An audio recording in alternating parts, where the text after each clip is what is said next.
Hiti chun final match padding in Real Madrid hole. Dortmund FC hochu CC Pro Bas apanen Hong Kong thatawin hiti chun ground mona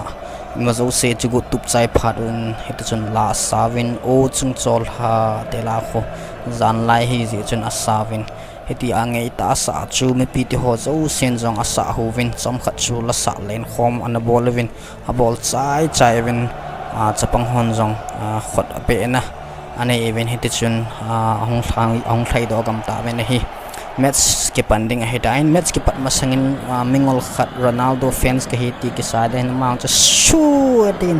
sulat tunga ground cha subuin a thaile le mi ho chun security ho chun mat te ding govin ita banga cha pang chawai match suboy ativin sulat tunga dalvin angol thim ham tiong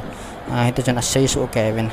ama je ke sei sale koi manai dal papun te tin a thai kit le na line hi a hele security hoyang hung hang do ta hera WWE ne het nom le tia 1 2 3 ta bo khuma amma ulana an man do ta ven chen anu pa aku win lak ni to leu sa ding in khol na nei ta ven hi de chen ama yang pom do ta vin dunia he goal ju khum no bo he highlight ne khat ga ball de wa hi de chen an pom do ta vin ama pom do phat win match sure ban hung chi thatai match hi corner kick a goal ma sa pen chu hi in hi chi hin nal ta corner kick an ke sonin sang ta la khoi ta padding hung chi go in a hin pe ta hi la nal ma se gi do cha goal ta na hi sin goal ma sa pen chu Real Madrid ho na ji khum ta win ete chun ha ki pa ta nas na ball hoi na corner kick kai khoi dan chu tin khat pan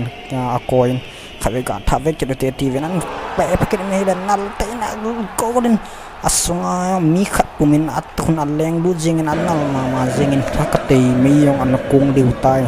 Real Madrid fans ho chin i pi tha khom ta me tom bo mo i pi bu mo thaule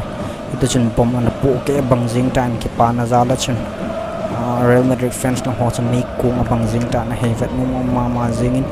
apan kina hi amel wang chu hoi lo goal Venice goal khum an hin tu hi pila khat ve hin cho goal ju ka tha vet ti an penalty sa chas nal mama jing in hi apana Venice ka ti na di lo yang la chu ti tan te zayar chun a goal nal ta khat chu an zeb lut kin lakon ato ga he na lamin he la number 11 za chunga kalen tango yo sia chungwa to khon article to sau win chu koi tu na han ne ven ite chuna mo hoin Champions League chu analata vin ti ho ahwaya pe chu keeper pa Kobelin jong alone ji het lo olewa khon na pe lu da he ite chun match chu amo hoin na zo ta vin to an hoin na khut ti goal khun na khat ga tha ve ke ti vin atta khon alta kho pap pe na na ke chai ta na hi ave ho yo si chunga ke pa thu kan phung in hi